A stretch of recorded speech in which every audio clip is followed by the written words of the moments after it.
মহারাজের কাছে মহারাজ, আমার খুব স্পষ্ট প্রশ্ন, যেমনটা মণিশঙ্করদা বলছিলেন যে যেহেতু কার্তিক মহারাজ কোনো একটি পার্টিকুলার ফিলোসফি বা আইডিওলজিকে সাপোর্ট করেছেন, তাই জন্য তার সাথে দেখা করার ফলে তার এই পোস্ট ডিলিট তো একদিকে করতেই হচ্ছে, পদটাও গেছে। তার মানে কোনো মহারাজ আগে তার হিস্ট্রি জেনে আমার কাউকে ভালো লাগলো, কোনো মহারাজ কোনো সন্ন্যাসী আমি দেখা করতে যাব না, তিনি কোন দলের বিরুদ্ধে বলেছেন, না কোনো রাজনীতি করেছেন, না কোনো বক্তব্য রেখেছেন, না মমতা বন্দ্যোপাধ্যায়ের সাথে ছবি তুলেছেন, এটা দেখে তারপর যেতে হবে আমাকে, তাই কি? বিষয়টা হচ্ছে, ভারতবর্ষ আবাহমান কাল ধরে সাধু সন্তের দেশ।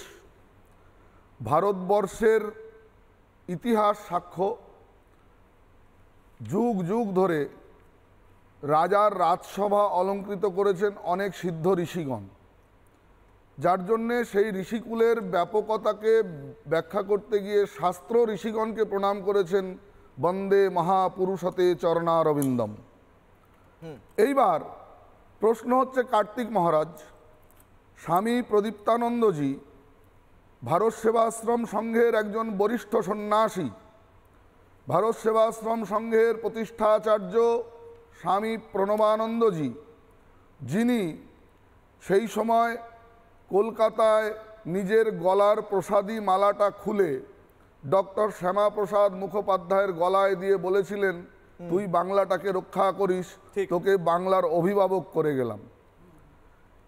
কোনো রাজনৈতিক নেতা, প্রত্যেকে আমাদের আপন, কিন্তু সাধুরা কেন রাজনীতি নিয়ে কথা বলবেন?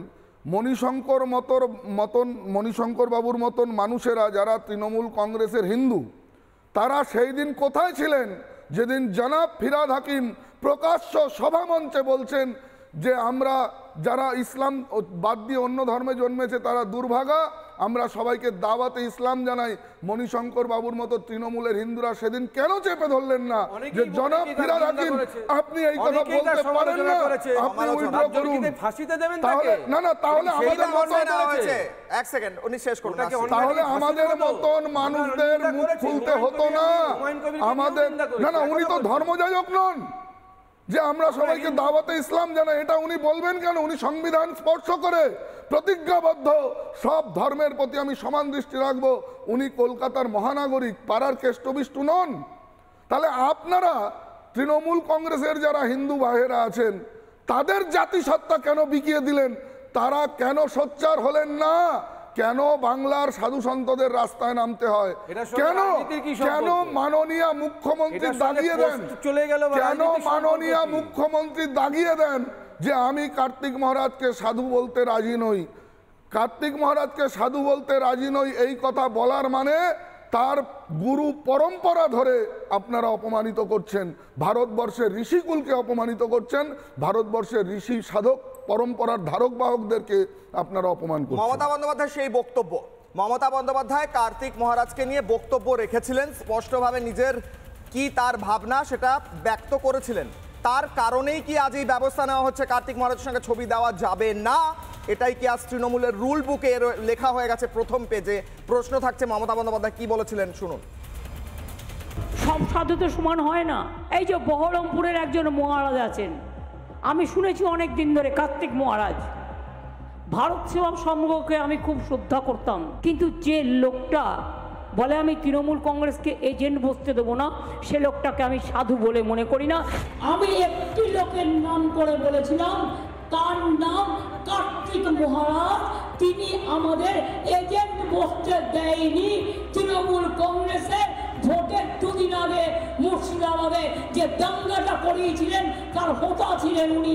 আপনি বিজেপি করে বেড়ান, আমি বলছি আপনি করুন, কিন্তু বিজেপির চিহ্নটা বুকে লাগিয়ে রেখে করুন। আমি যেটা বলি আমি উইদাউট এভিডেন্সে বলি না। আমার এখানে সজলদার কাছে, আমি প্রত্যেকের কাছে আসছি, সজলদার কাছে দুটো প্রশ্ন। সজলদা, মমতা বন্দ্যোপাধ্যায় স্পষ্টভাবে বলছেন আপনি বিজেপি করেন, তাই আমার আপনাকে নিয়ে সমস্যা, এবং সেই ব্যক্তির চরণ কেউ স্পর্শ করলে বা প্রণাম করলে তাকে পদ হারাতে হয়। হিন্দু সাধু বা হিন্দু সাধুদের কোনো অনুষ্ঠান, তিনি বলছেন মমতা বন্দ্যোপাধ্যায় আমি ভারত সেবাশ্রম সংঘকে শ্রদ্ধা করতাম ইতিহাসে, অতীতে করতাম, এখন আর করি না, এখন অশ্রদ্ধা করি। শ্রদ্ধা না করি মানে তো অশ্রদ্ধা করি। বলুন। ভারত সেবাশ্রমের কেউ হলে তাকে অশ্রদ্ধা করেন, বিজেপি হলে অশ্রদ্ধা করেন, আর সিমির প্রতিষ্ঠাতা হলে তাকে সাংসদ করেন। এখানে এটা সমস্যা। আমি বলছি মনিদা, আপনি বলছিলেন যে সাধুরা কেন রাজনীতি করবে। ভারতবর্ষের নয়, সারা বিশ্বের রাজনীতির অভিভাবক যদি রাজনীতির পাঠ কারোর থেকে নিতে হয়, সেই চাণক্য বা কৌটিল্য তার অন্তত পোশাক পরিচ্ছদ দেখে একজন সাধুর থেকে আলাদা করে কিছু মনে হয়নি। ভারতবর্ষকে যুগ যুগ ধরে রামচন্দ্র নিজে কে ছিলেন? রামচন্দ্র ছিলেন একজন শিবের সাধক, তিনিও একজন সাধু। আবার যদি উল্টো দিকে যাই, লঙ্কার রাজা রাবণ তিনিও ছিলেন শিবের সাধক। এবারে প্রশ্নটা হচ্ছে যে সাধুদের মূল্যায়ন কে করবে? মনিদা নিজে অসাধু, সাধু এই লাইনে যাচ্ছে না, সাধুদের মূল্যায়ন করবেন। আমি বলছি সাধুরা রাজনীতি করলে খুব খারাপ, সাধুরা বিজেপি করলে খুব খারাপ। আর নিজেরা সাধু সেজে যদি হিন্দু ভোট পাওয়ার তালিকায় রাজীব ব্যানার্জিকে দিয়ে আপনারা মাঠে নামিয়ে তাকে দিয়ে যদি রাজনীতি করান, সেটা কি জিনিস আমি জানতে চাই। আমি জানতে চাই সাধুদের পোশাক পরে রাজীব ব্যানার্জি ইদানিং ঘোরাফেরা করছেন কার নির্দেশে? আমার বক্তব্য হচ্ছে, আপনি বলছেন এই লোকটা খারাপ, আমাদের কার্তিক মহারাজ খুব খারাপ লোক, কিন্তু হুমায়ুন কবির যে আবার 30% জলে ভাসিয়ে দেয়, সে কিন্তু বলে যে উনি সমস্ত সম্প্রদায়ের হয়ে কাজ করেন। আমরা কনফিউজ, আমরা কার কথাটাকে নেব? মমতা দেবীর মুশকিল হচ্ছে যে উনি হিন্দুত্বের কিছুই সহ্য করতে পারেন না, শুধু হিন্দু ভোট গেল গেল গেল গেল আতঙ্কে তিনিও এখন মাঝে মাঝে বলছেন আমি চণ্ডীপাঠ করি, আমার বাবা চণ্ডীপাঠ শিখিয়েছে। ওই বাবার শেখানো চণ্ডীপাঠটা একবার মঞ্চে করে চণ্ডীর পিণ্ডি যেভাবে চটকেছেন, তাতে হিন্দু ধর্মের অপমান ছাড়া কিছু হয়নি। আমি বলছি ঠিক তো রাজনীতিতে ধর্মের অনুপ্রবেশ এই পশ্চিমবঙ্গে কবে থেকে হলো? আপনারা খুব সহজে রাঙিয়ে দেন, যেহেতু বিজেপি একটা গেরুয়ার ব্যাপার আছে বলে, বিজেপির পতাকার অর্ধেকটা সবুজ আছে, এটা আপনাদের চোখে পড়ে না। মুশকিলটা হচ্ছে আপনাদের এখানেই যে আপনারা বলেন মৌলবাদ।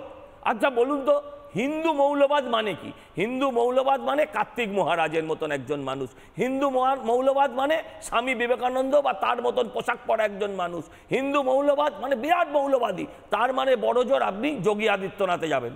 আমি আপনাকে প্রশ্ন করি, মুসলিম মৌলবাদ মানে কি? মুসলিম মৌলবাদ মানে একজন ধর্মগুরু, মুখে কাপড়, কালো কাপড়, তার পাশে 4 জন দাঁড়িয়ে 4টে AK-47 নিয়ে, সে এই ভারতবর্ষকে টুকরো করো, একে ধ্বংস করো, আল্লাহর নামে ওকে ওখানে কুরবান করো, এই হচ্ছে তাদের কথা। আমি বলছি হিন্দু মৌলবাদ হিন্দুদের উন্নয়নের জন্য নয়, ভারতবর্ষের উন্নয়নের জন্য, সনাতনেরা পৃথিবীর উন্নয়নের কথা বলছেন। আপনাদের মানুষ ওনাদের এজেন্ট বসতে দেননি কার্তিক মহারাজ, অভিযোগ করছেন আপনার হয়ে কাজ করেছেন কার্তিক মহারাজ, তাই জন্য কার্তিক মহারাজ এজেন্ট ভোট বসতে দেয়নি কবে? এজেন্ট বসতে দেয়নি কবে? এজেন্ট বসতে দেয়নি বড় জোর লোকসভা ভোটে। না আমি বলছি মমতাদি কোথায় আছে তার রিপোর্ট রেকর্ড। মমতাদি দাঁত না মেজে মিথ্যে কথা বলে।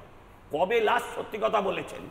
একটাই বলেছেন আমার মনে আছে, রাজাবাজার থেকে পার্ক সার্কাস থেকে এই শ্যামবাজার থেকে রাজাবাজার অবধি মিছিল করেছিলেন, আমরা সবাই চোর, বুকে পোস্টার লাগিয়ে। এছাড়া কোনোদিন সত্যি কথা বলেছেন বলে আমার জানা নেই। আমি আপনাকে একটা কথা প্রশ্ন করতে চাই যে আপনারা আমাকে বুঝিয়ে বলুন যে আজকে আপনাকে বিধানসভায় দাঁড়িয়ে যদি রাজনীতি করা আর ধর্মকে এক করা উচিত নয়, মুখ্যমন্ত্রী কেন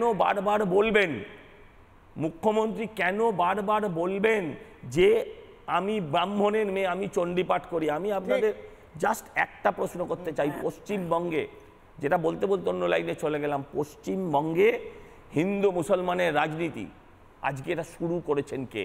মমতা বন্দ্যোপাধ্যায়। সেদিন পশ্চিমবঙ্গটা পুরো আড়াআড়ি ভাগ হয়েছিল, যেদিন বলেছিলেন যে গরু দুধ দেয় তার লাথি খেতে হয়, তাই আমি তাদের ভাতা দেব।